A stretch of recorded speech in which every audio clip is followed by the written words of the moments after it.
Welcome everyone. I'm Clark and I'm the producer of this channel. I'm from Lehi, Utah. I started Study My Gospel to provide another resource of online gospel learning. I partner with professional gospel instructors for our various series, including Come Follow Me, Gospel Topics, and more to come. If you like the content, please subscribe. Enjoy the video.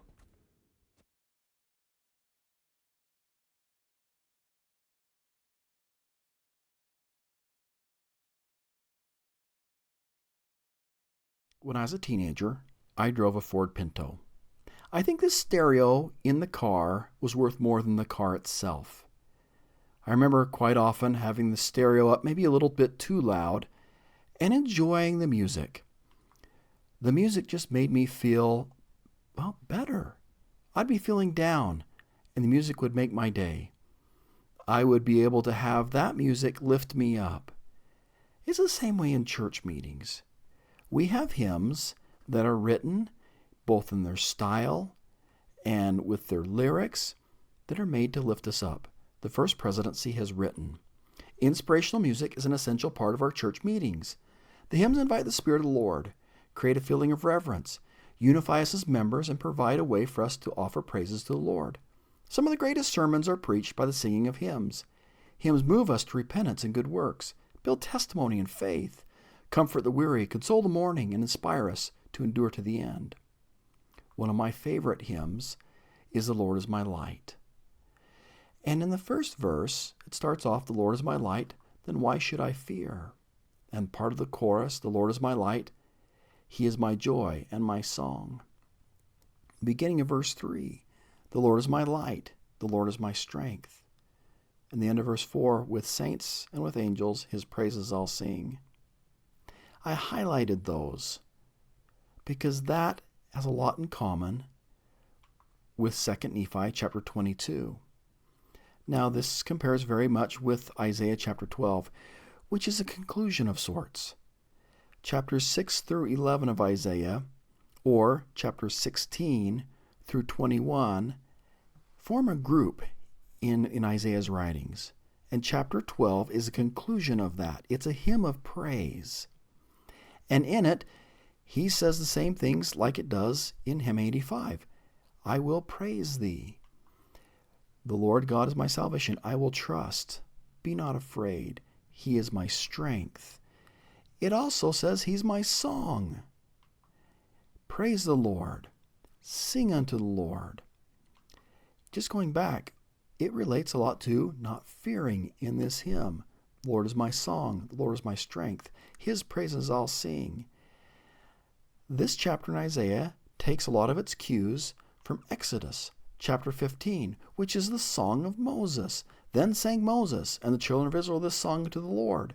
Spake saying, I will sing unto the Lord, for he hath triumphed gloriously. The horse and his rider hath he thrown into the sea.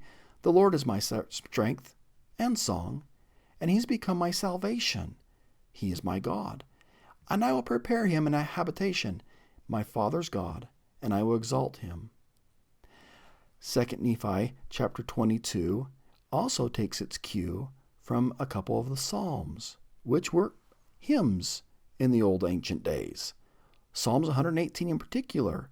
Just look at some of those reoccurring themes as in 2 Nephi 22.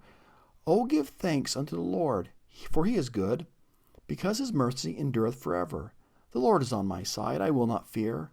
What can man do unto me? The Lord is my strength and song, and is become my salvation. I will praise thee, for thou hast heard me, and art become my salvation. The stone which the builders refused has become the headstone of the corner. Thou art my God, and I will praise thee. Thou art my God, I will exalt thee. O give thanks unto the Lord, for he is good, for his mercy endureth forever." 2 Nephi chapter 22, in verse 2, it has like this little bit of a theme. The salvation is found in God, but then it identifies 4 things about those who believe in God. This is sung. Those who believe in God trust God. Their fears are conquered because God helps us overcome our fears. They have strength beyond their own. And those who believe in God express their great emotions, gratitude, love, and respect towards God in song. And then the verse ends, through Christ, God, we're all saved.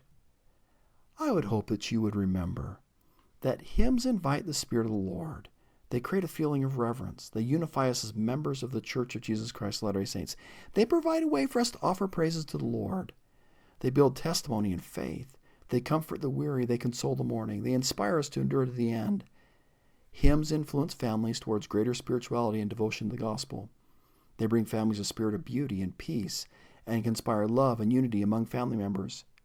Hymns build faith and testimony in your young ones. They can lift our spirits, give us courage, and move us to righteous action. Hymns fill our souls with heavenly thoughts and bring us a spirit of peace. They help us withstand the temptations of the adversary. The First Presidency is written, we hope to see an increase of hymns singing in our congregations. We encourage all members, whether musically inclined or not, and I pause, I'm the not, but I found this to be true. We all should join with us in singing the hymns. We hope leaders, teachers, and members who are called on to speak will turn often to the hymn book to find sermons presented powerfully and beautifully in verse. We encourage you to memorize your favorite hymns and study the scriptures that relate to them. Then, if unworthy thoughts enter your mind, sing a hymn to yourself, crowding out the evil with the good, brothers and sisters. Let us use the hymns to invite the Spirit of the Lord into our congregations, our homes, and our personal lives. Let us memorize and ponder them, recite and sing them, and partake of their spiritual nourishment. Know that the song of the righteous is a prayer unto our Father in heaven, and it shall be answered with a blessing upon your heads. And Elder Jeffrey R. Holland used that kind of imagery of a choir to teach a very valuable lesson. And it just resonates with me.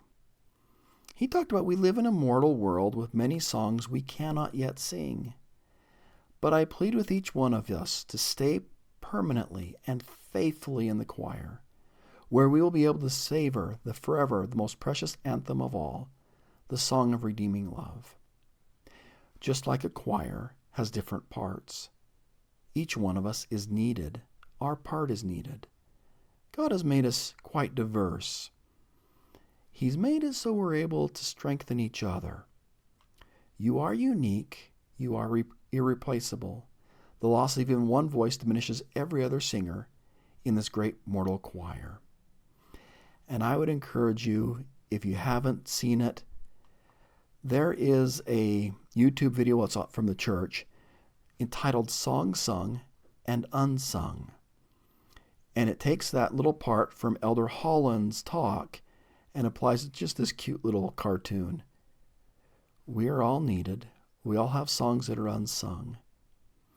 I would hope the next time as you sing the strains of love, that you'd remember the power of hymns in your life, the power of hymns in your family, and the power of hymns in the church. Truly, the Lord Jehovah is my song. He is my strength. Have a great day. Keep smiling. Bye.